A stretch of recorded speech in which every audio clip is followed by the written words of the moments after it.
Toy izao indray ny vinan'ny toetrin'ny andro eny an-dranomasina ny alahady 9 novambra amin'ny 9 ora maraina hatramin'ny alatsinainy 7 novambra 2024 amin'ny 9 ora maraina.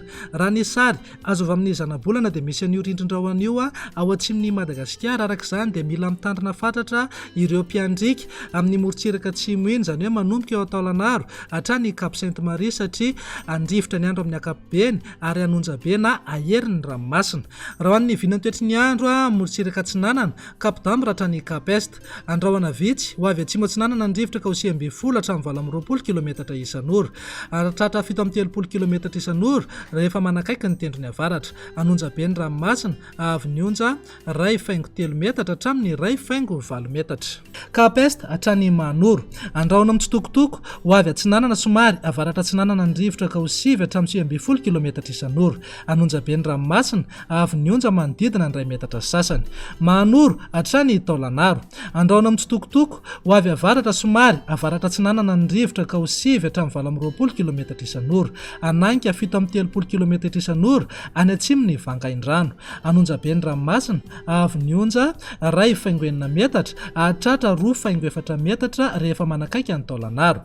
Taolanaro hatrany Cap Sainte-Marie, andrahoana vitsy ho avy avaratra atsinanana andrivotra ka ho 20 hatramin'ny 9 kilometatra isan'ora. Anonjabe ny ranomasina avy ny onja 2 hatramin'ny 2 metatra sasany. Morontsiraka andrefana Cap Sainte-Marie hatrany Cap Saint-Vincent, andrahoana mitsitokotoko ho avy atsimo na atsimo andrefana andrivotra ka ho 7 hatramin'ny 30 kilometatra isan'ora. Adimy mpanonja na anonjabe ny ranomasina avy ny onja 2 hatramin'ny 2 metatra.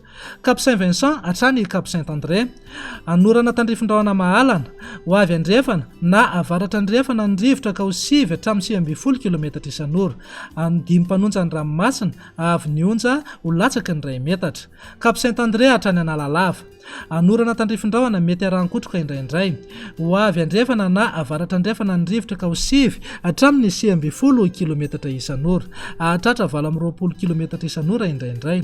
Ho tonina dimy mpanonja ny ranomasina avy ny onja ho latsaky ny 8,7 metatra.